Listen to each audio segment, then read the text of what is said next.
Good morning. Welcome to A Couple with Anna, the podcast where I chat about... No, I've screwed that up. Hang on.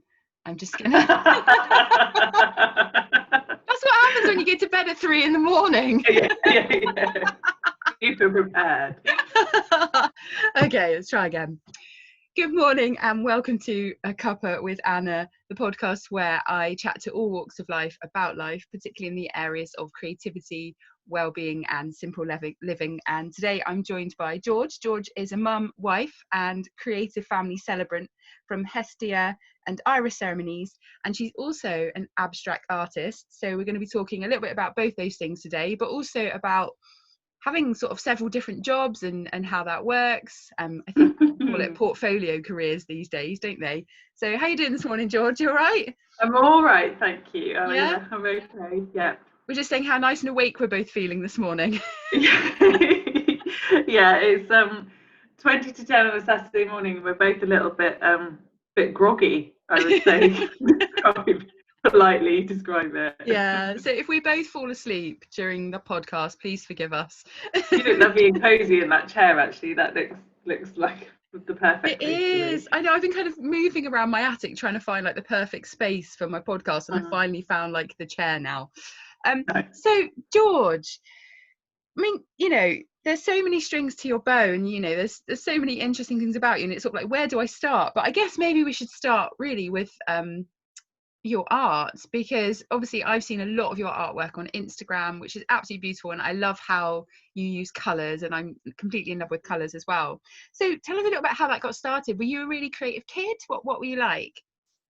Yeah, I was always very, very creative. It's the only thing really that I've ever wanted to do. And I I did kind of all of the exam type stuff, and I did a degree in it, which really, to be honest, knocked it out of me for about a decade probably. I finished my degree in 2007, and it took a really, really long time to.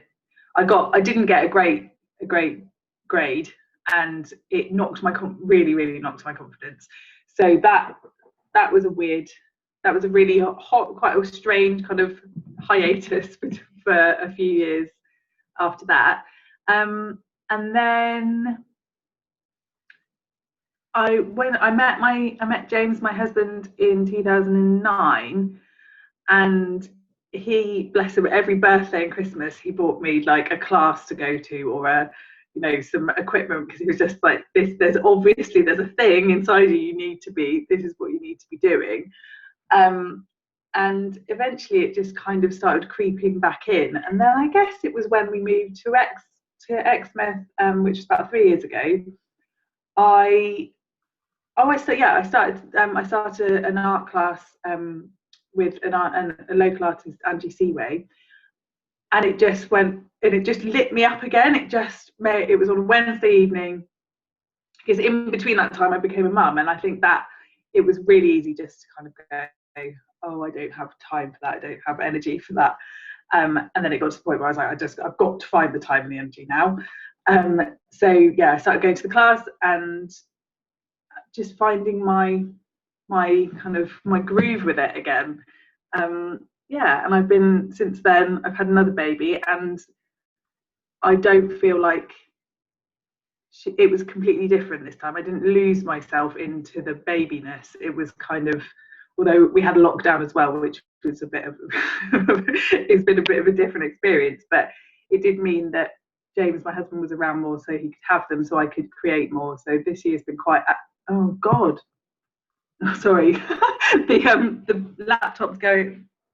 I think I need to plug it in. Oh, okay, all right, yeah, go plug it in, it's fine. We do real life on this podcast, it's fine. Yeah. The screen just went completely blank. I thought I'd lost you. So I've had some. This year's been quite a creative year, I think, and I've started selling some work and exhibiting a little bit. There's that's been really, really good. But it's definitely been a rocky, very up and down journey. Which is good. I can imagine it must be so rewarding, like you say, to have kind of had that confidence knocked, and then to be back doing it and flourishing, and it must be such a good feeling. definitely. There's that. I think anyone that puts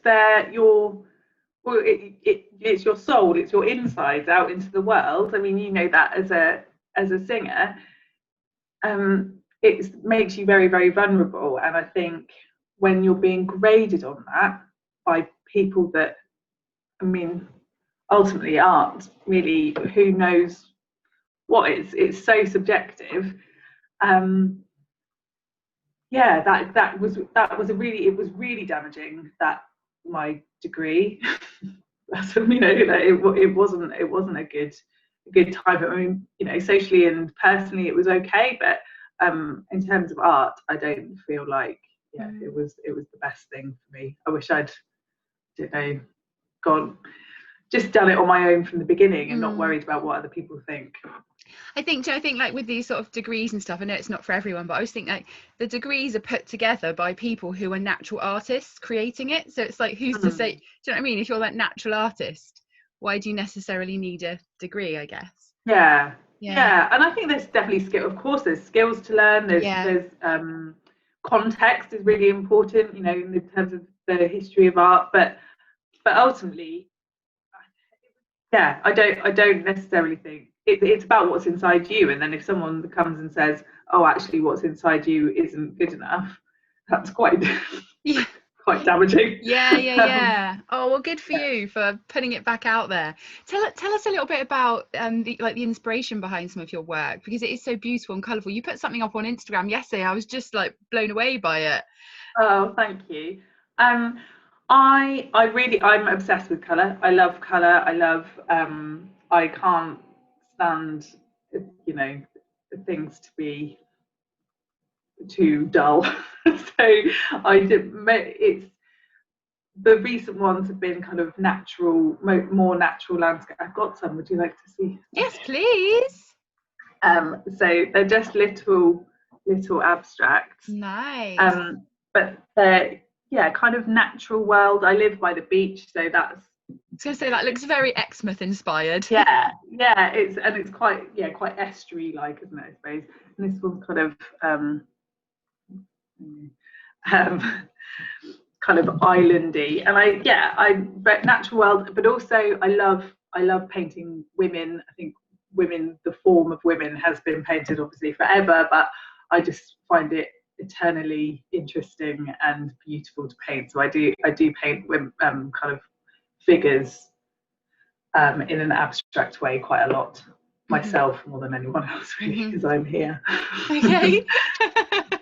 And are you quite sort of disciplined with the way you create? Do you sort of set times in the day, or do you do it as and when you how does that work with having children and a family as well?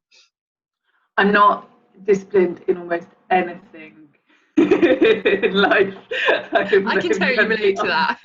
Undisciplined person. No, I don't. I think I'd like to say if I had, you know, more time, then I would be very. Oh, I'd say this is the time that I'm doing this. But it really and truly, this week has been a really good example of working better, because I've had I don't really have a space either, so that's quite a bit of a challenge. So this week I took all my stuff downstairs, had it on the kitchen table, and so I've just been kind of doing bits and pieces as and when, because I've had both my girls at home this week, one of them's poorly, and actually that I've been the most productive this week than I have in a really long time, because I'm not saying, oh, I've got to do it at this hour. It's there, and when I'm cooking dinner I can do a little bit. And that's actually worked amazingly well. And although it means that my kitchen is, my 1-year-old is constantly reaching up for ink, which is a little bit stressful, it does mean that I get far more done because I'm doing that. It happened because my phone broke for a week, and so instead of zombily kind of scrolling, I had my work down, and I was, in those flashes of time, I was doing that instead of just seeing what, you know, AOL had to say today about Meghan Markle, which is far better, frankly. Oh, the time you can lose on it is so scary. Oh, it's terrifying. Yeah, My phone broke a couple of months ago and I haven't had a phone for 2 months. It's great. Yeah. When I go out the house, it's like freedom. Yeah. This is fine. This is actually really lovely. So as well as sort of doing your own artwork and you sell that, you've run sort of workshops for kids and stuff, haven't you, in the past? Mm-hmm. Yeah. Yeah. I when my eldest was 18 months, I decided I needed to kind of have a thing that I did, but she was quite, and is still quite, she loves me very much, and she didn't really want to go into any childcare, so it had to be something that she was with me. So I started doing kids art groups at a local cafe in Crediton, which is where we lived at the time. So that was really, really nice, and it was quite a little bit slow in terms of I didn't get loads and loads of people, but it was quite a small space, so it worked. But there were some weeks where it was just my daughter and the cafe owner's son, but we had a nice time. It was we got out of the house, it was good. Yeah. It's a good way to look at it, isn't it?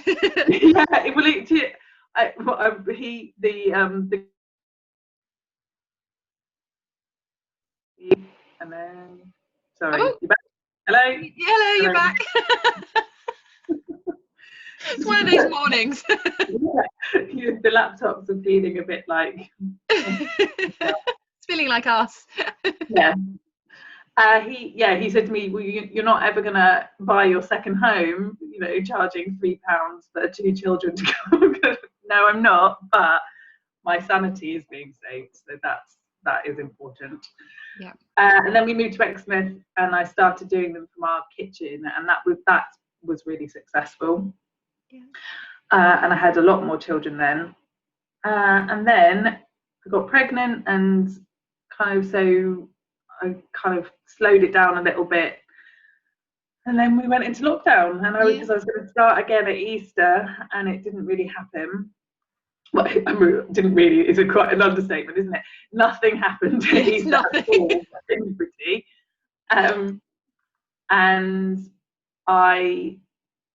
so that didn't really. I haven't started them back, but somebody who came to my groups with her daughter has a tutoring business called Live to Learn, and she said she wanted to start providing art sessions for kids that are homeschooled.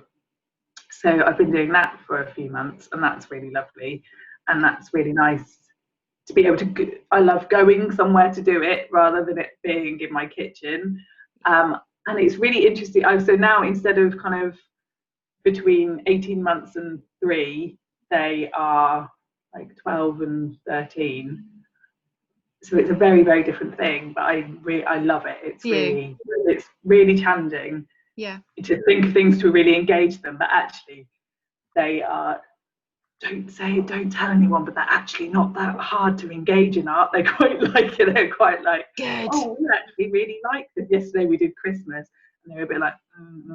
By the end, they were shaking glitter all over. Like they were like, you can't have too much glitter. Oh, it's fantastic. Oh, you're making me think about glitter now, George. I love glitter. I did say that the oceans can have too much glitter. Can we just like chill it on the glitter a bit? But they were gone. Too excited. So you've trained it to do something else, haven't you? Which I was really interested, because it's something that I always thought I might do in the future. So when I was like, oh, George is trained to do this. Maybe it's a creative thing, hey? So tell us, like, what inspired you to want to become a celebrant, and how was the training, and just tell us everything.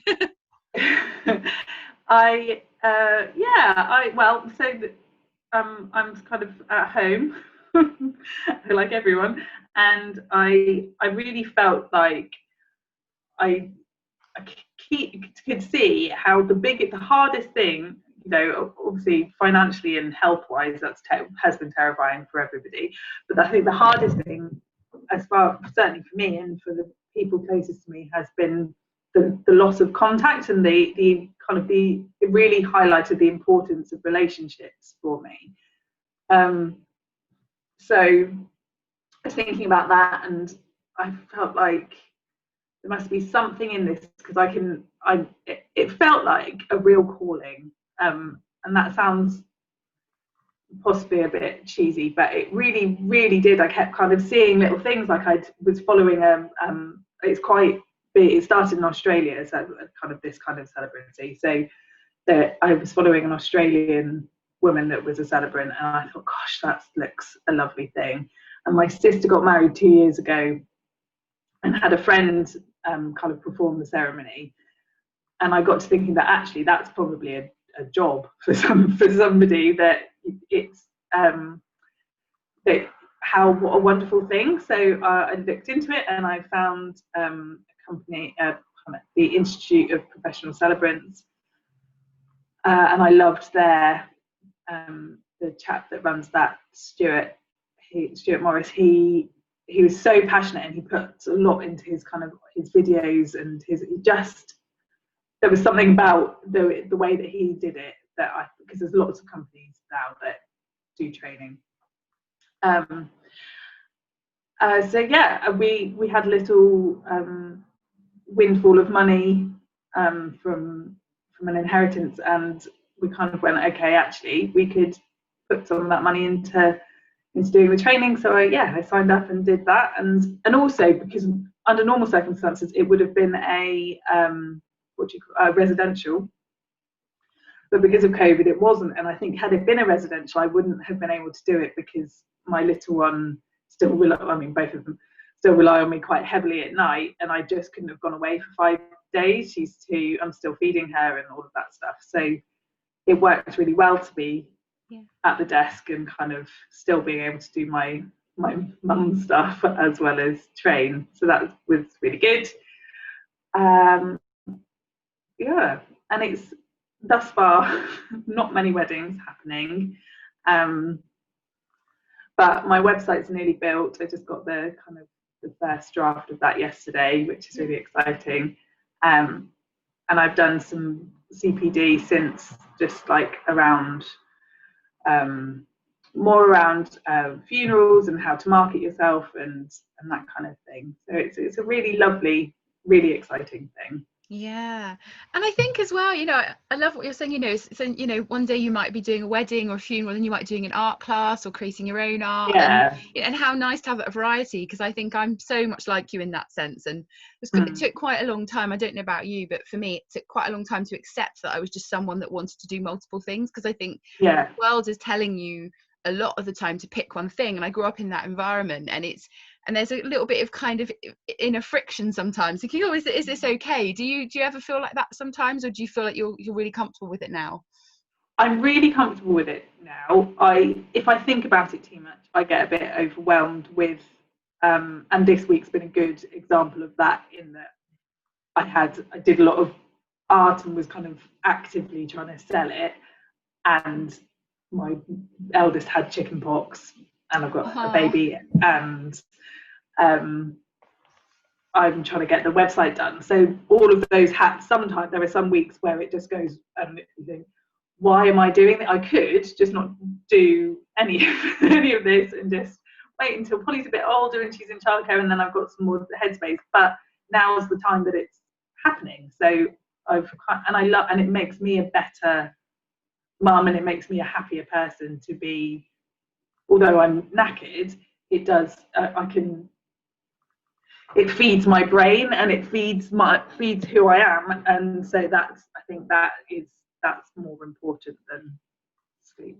Yeah, because I know what you mean. It sounds like, when, like you say, you had this kind of calling, and I can completely relate to that. And it's like you kind of can't get away from something if it's there, and you're like, I have to do this. Because you also, it sounds like that was similar with your move to Exmouth as well. Was it that you just sort of decided you were going to move by the sea and then just put your house on the market? Yeah, that was really, really like that. We'd done up this house. We'd had our first baby there. It was our first home, and it was probably only within the year before that we'd said, oh, we'll never sell it. This is our home. Although there were lots of niggles about it, because it was a doer-upper, and it was taking us a long time to get there.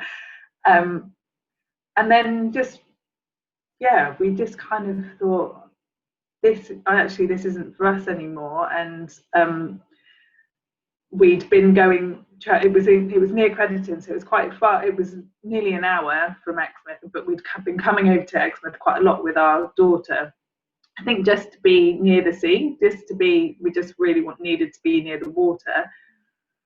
And we thought, well, actually, this is ridiculous. If this is where we're happiest, then let's do that. And so we put the house on the market, and it took a really long time to sell, and that was probably the hardest 6-ish odd months of our lives. Really, it was very, very stressful. I had maybe 4 or 5 viewings a week, but no offers for 6 months. And when with a 2-year-old running around, I had to keep it viewing ready all the time. We're not naturally leaning towards that, so it was quite a lot of work. And we just wanted to go. I just felt like I couldn't do the next thing. I knew there was something that was supposed to be happening, but it couldn't happen where we were. Sorry, the laptop keeps going off. But then eventually we did, and it was the person that bought it was somebody that kind of viewed it 1 month and then didn't say anything and didn't put an offer in or anything for about 6 weeks. So we thought that he was well gone. And then the offer just came and it all happened, and it was brilliant. And it's been the absolute best move, because we've got such lovely community now and friends, and it just feels like the right place. Is our home. It's definitely our home. Yeah, we love it. Good decision. Yeah, for sure. George, I'm going to fire some questions at you now. And yes, this is my second half of the podcast interview. So the first one is, what has been your favourite moment of today so far? Ooh, a favourite moment of today. It's supposed to be a bit quicker fire than this. 10, 9, 8, 7, 6. I generally think chatting to you, because we had a dreadful night with my girls. We were all up a bit later because we've been up a lot. So the getting to this part was quite make some breakfast. And so this has been quite nice, quite lovely. Good. Okay, and something that you're really grateful for at the moment. I'm really grateful for my health. I'm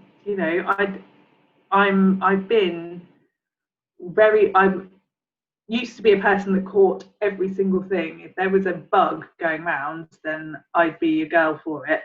But I'm quite healthy. My family is quite healthy, chickenpox notwithstanding, but she's got through it quite relatively unscathed.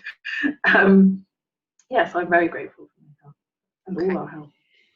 Your favourite hot drink? Tea. I drink too much tea. Do you? You're a tea all day long person. Tea all day long person. Yeah. Tea. Okay. Best piece of advice you've ever been given?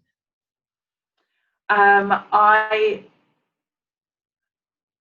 paraphrase it, but basically, I think, what does Dolly Parton say? So that you've got to put up with the rain to have the rainbows, like that kind of.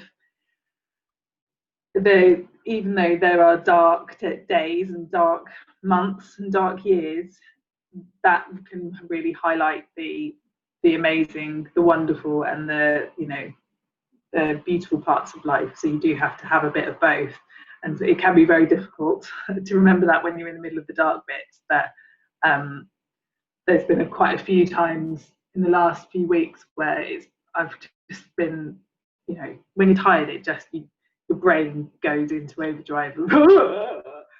And then suddenly something will happen and you think, okay, that is all the better for how crap I felt earlier. Just taking those little moments and realising that, the dark, it does end. Yeah, like you say though, when you're in it, it don't feel like it, does it?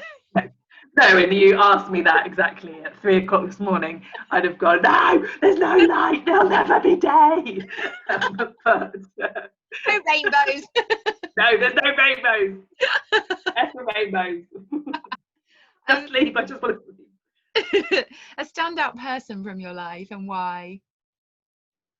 Well, this is maybe a little bit cliche, or maybe it's not. I don't know. I don't know if people think this all the time. But my husband really is the standout person in my life. We met nearly 12 years ago when I was a very different person. We were both very different people, and we've grown together and changed a lot.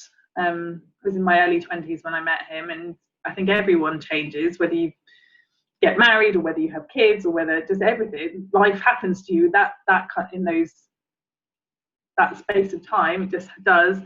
But he really gives me the space to change and gives me the space to have ideas like, I think I'm going to be a celebrant now. And I'm very, very, very, very grateful and lucky to have that, because he is just always behind me, no matter the nonsense the idea that I've got. He's always so supportive, and he's a very sensible voice as well. He's like, oh well, maybe we'll think about this, should we just think about that? He doesn't belittle those ideas, he just tries to kind of steer me into a slightly more tempered version sometimes, which is needed. You sound like a good team. Yeah, we are a good team. So is it right that when you met, you were not like looking for anyone, you decided to have a break from guys? And yeah. Yeah, I think I'd had a very turbulent year, very turbulent a few years before that, and I was kind of like, no, I'm not staying in Devon. I'm moving soon to where, I don't know where I thought I was moving, but I'm going to do something else, and I don't need a man is just going to kind of hamper that. But then we met and were living together within about 5 months, so that didn't really stick. Oh, what a lovely love story. All right, standout movie and why? I really, really standout movie, and I've thought about this, and I wanted to say something really profound, but actually it's House Sitter with Goldie Hawn and Steve Martin, because it is such a comforting film. It's one of those kind of one's guilty pleasure movies that you can just put on and just have a nap to, back when I could have naps, and just really just let it wash over you, but it still makes me laugh in stupid points. So yeah, that's my film. I haven't seen it. I'm gonna have to watch that now. Oh, I'm having a movie day today. I mean, probably it's one that you have to watch like as a kid and then still carry with you, rather than, okay. It's probably not going to stand up on its own now. But it might. Maybe I'm being harsh on it, but you never know. give it a go. A hungover Sunday afternoon. It's perfect for that. Standout book and why? I'm reading. I've read lots of books. And I find it difficult to remember books. I love to read, but I do find it quite difficult to kind of pinpoint standout ones. But I'm reading at the moment Glennon Doyle's Untamed, which is kind of like a series of essays.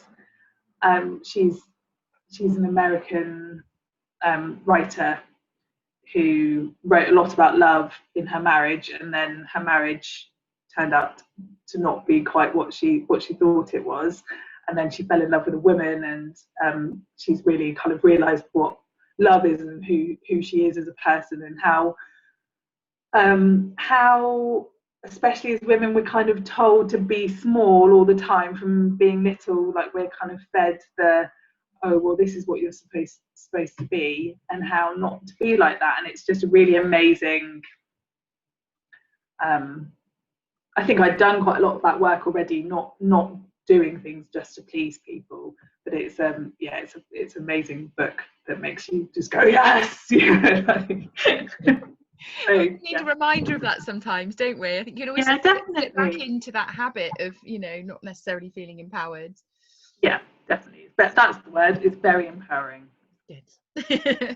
A song that's special to you? One Day Like This by Elbow was our wedding song, and that really reminds me of the really early days of our relationship. Like I was saying, like when we're trying not to be fall in love too quick, and that song really reminds me of that. So it's a very special song. Isn't it funny how, like, I think it's so funny how someone in their mid-30s find it so odd to talk about being in love with my husband. We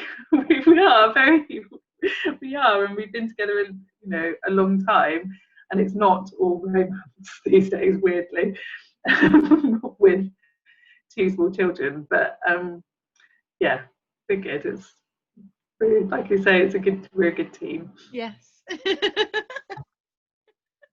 Okay, I'm going to give you a scenario now, and I want you to tell me how you would deal with this situation. So you're probably going to be really good at this one. So you begin to feel really overwhelmed and anxious and like not in a particularly good state, like maybe you were at 3 this morning.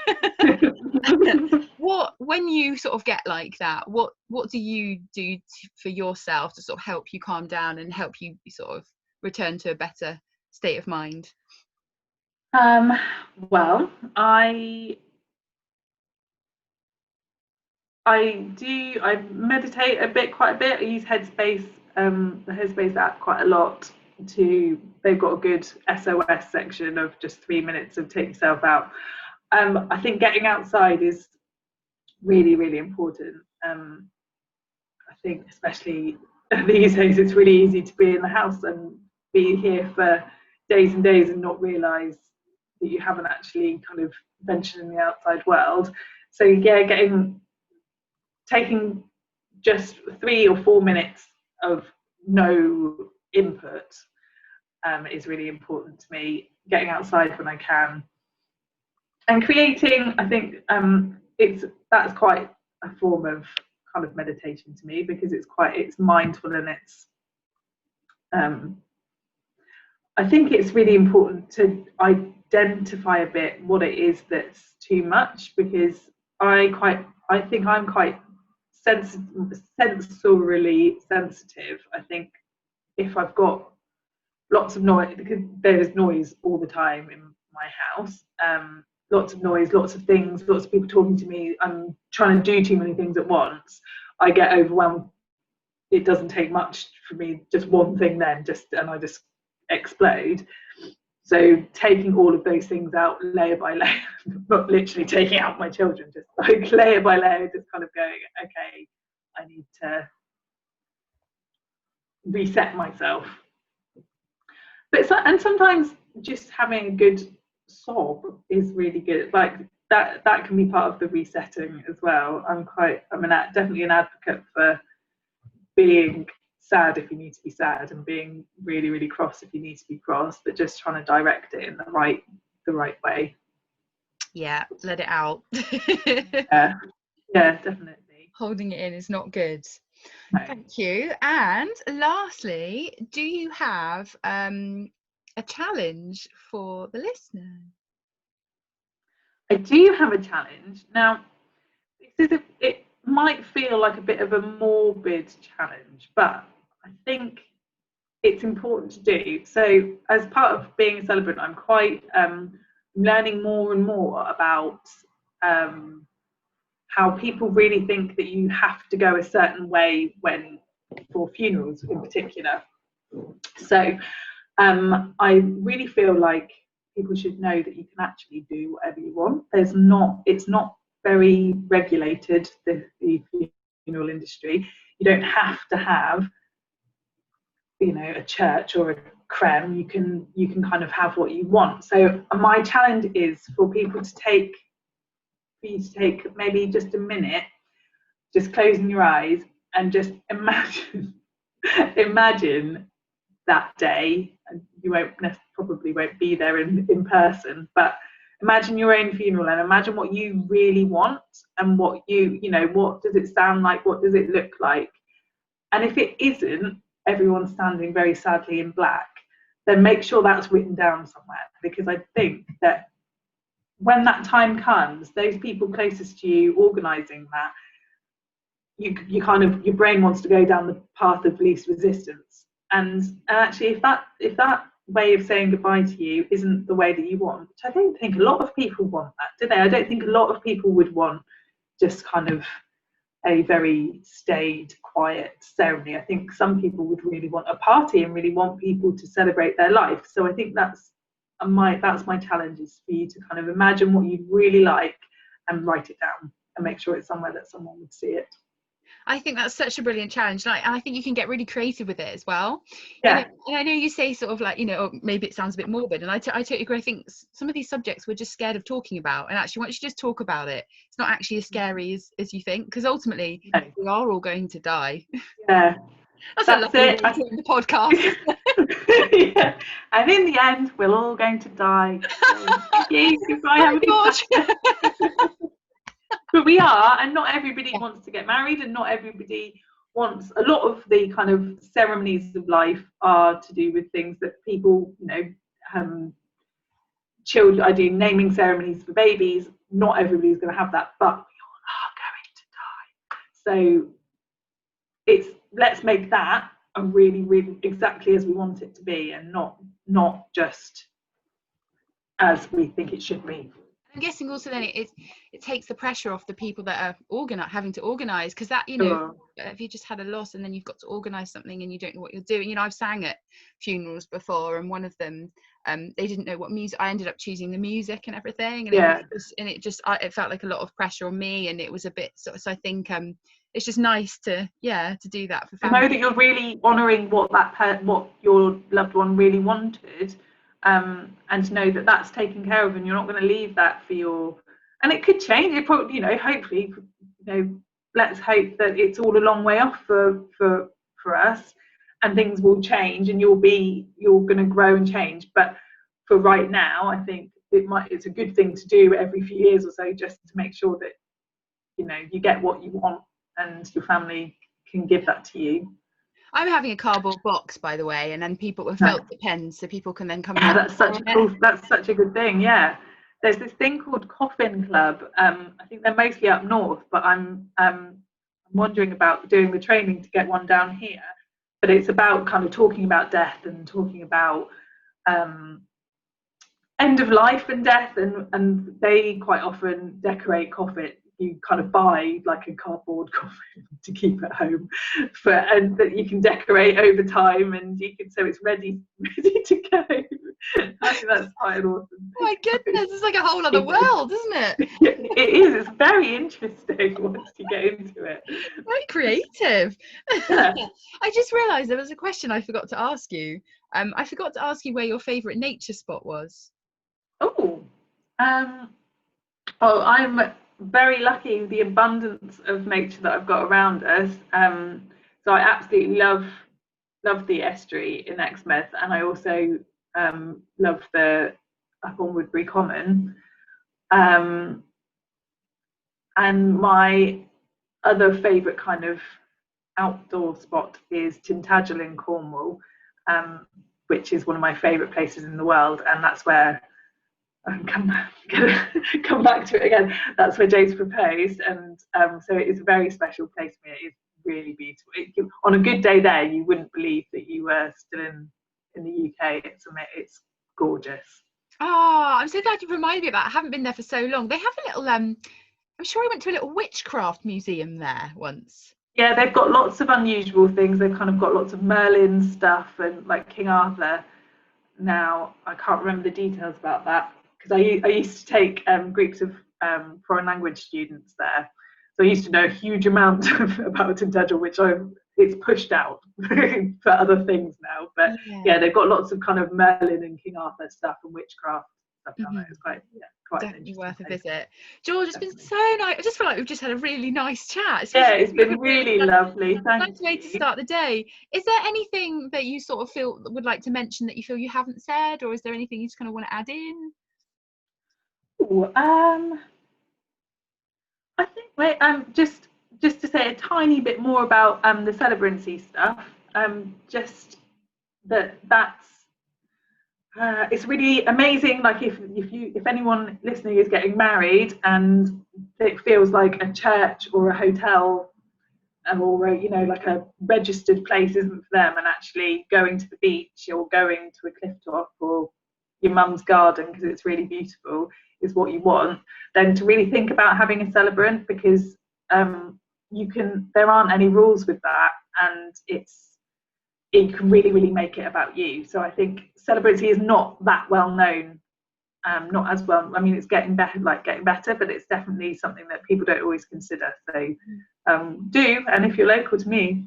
Well, I was thinking, George, because I've been sort of having these sort of general chats with my guests, and I think it'd be really nice to sort of get some of you back, and just like you say, if you wanted to literally just pick one topic and we could just discuss that topic for half an hour, and lovely. Just literally discuss that and help people with ideas. So if you'd be up for coming back in the new year, that would be really cool. Definitely. Yeah, of course. Yeah, that would be lovely. And where can people find you online if they want to nose about and find out more about you? Well, because of all of my my hats, I've got about 4 different Instagram accounts. So it depends on what people are interested in. But my art is at George's Colours. So that's for my abstract art. My kids groups is Tada Kids, like TADAH, Tada Kids.